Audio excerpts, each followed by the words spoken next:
Dave Campbell's Texas Football here with Guardian Caps, and we're here with Miss Erin Hanson, the CEO and founder of Guardian Caps. Miss Erin, how are you? Doing well, thanks. So excited to have you on. So for anybody who might not know what Guardian Caps is, go ahead, tell us a little bit of the story, how it came about, and how y'all are at where you're at now. Sure, absolutely. We have a material science business that we started about 30 years ago. My husband's a chemical engineer by education, and we solve a lot of problems for a lot of companies. And about 2010, I guess, someone came to us to work on a coating to flex the exterior of a shell. And that was just way too ahead of its time.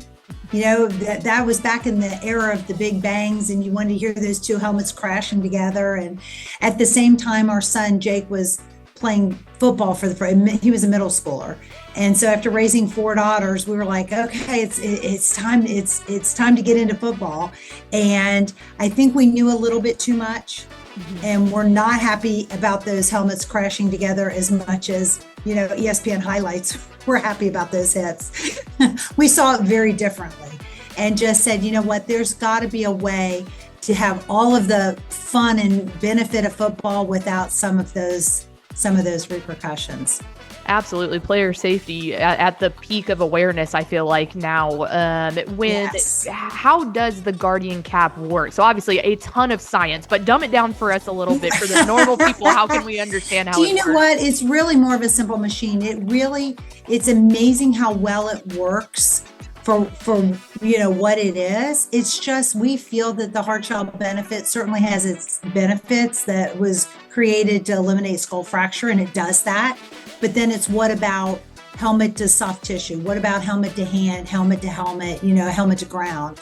And so it's just a pad that goes on top of the football helmet. It's lightweight, about 7 ounces. This is what a cap looks like.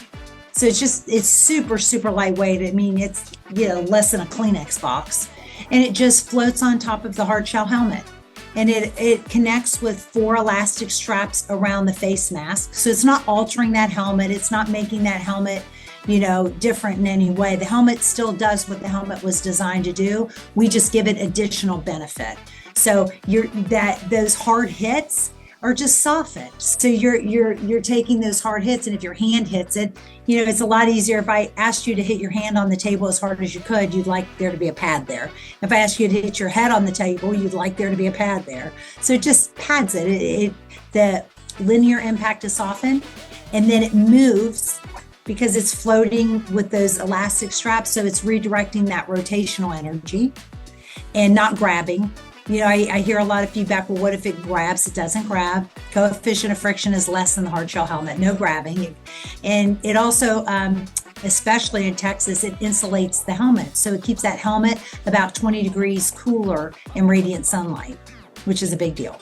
Absolutely. That's interesting about the movement. So obviously you said this idea started off when your little guy was down in junior high playing, but Yep. It's definitely not just junior high kids. It's not just high school. What levels of players wear Guardian Caps? All of them. I mean, we set out for that young youth developing brain, but the reality was all of those equipment changes filter down from the big guys. So we've got about 500 colleges in them, all the big schools in Texas. We've got all top 25 of the top 25 Power 4 teams. So, Texas, A&M, Tennessee, Georgia, Alabama, you name it, those guys are in them.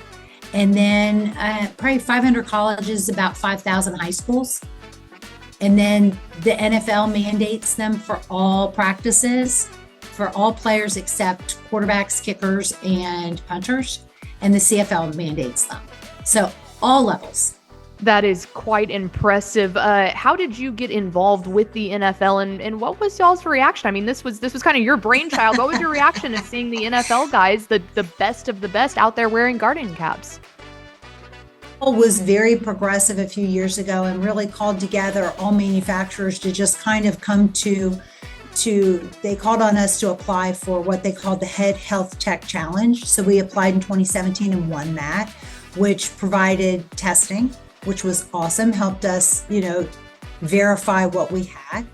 And then in 2020, they decided to allow it because they had so many feeder D1 guys coming in who had won it and were asking about it. 2022, we got a call for, I guess 2021, we got a call from the Rams because in the first practice, Matt Stafford went to throw, rotated his thumb and cracked it on a helmet. Ooh. And so they wanted everyone in front of Matt Stafford to have on a guarding cap. So that was the first time we actually saw it in use in the NFL. And then 2022 was just a call on the way home from church on a Sunday with a hypothetical, if we were to vote, and if we decided to mandate this product for practice, would you be able to supply it? We said, sure. That is incredible. What a good call to get on the way home from church on a Sunday. Yep.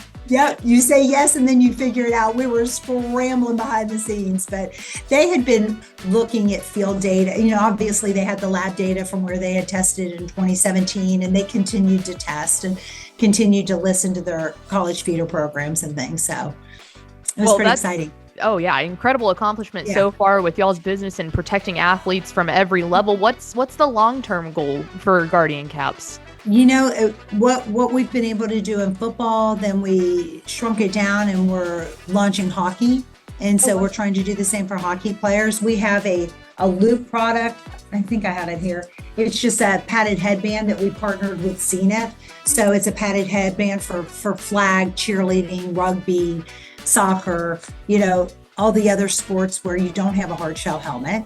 And then we've got a better lacrosse ball called the Pearl Lacrosse Ball. That's the official ball of the NCAA. So instead of being rubber that hardens over time, it stays grippy.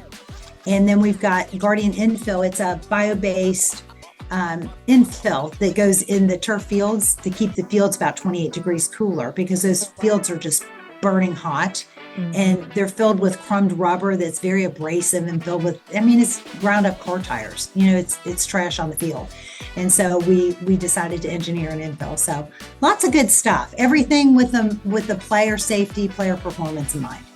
Absolutely. And then before we let you go, I would be remiss not to ask, where can football teams that are looking to invest in Guardian Caps go to be able to implement those in their programs? Right. So we're excited. We're in Dixon, Shields, and Academy now. But if you go to guardiansports.com, we do offer bulk discounts for teams. So we try to make it as affordable as we can for those youth leagues and those high school programs for sure. That is fantastic. She's Miss Erin Hanson, the CEO and founder of Guardian Cap. Erin, thank you so much for joining us, and thank y'all for everything that you've done to advance player safety.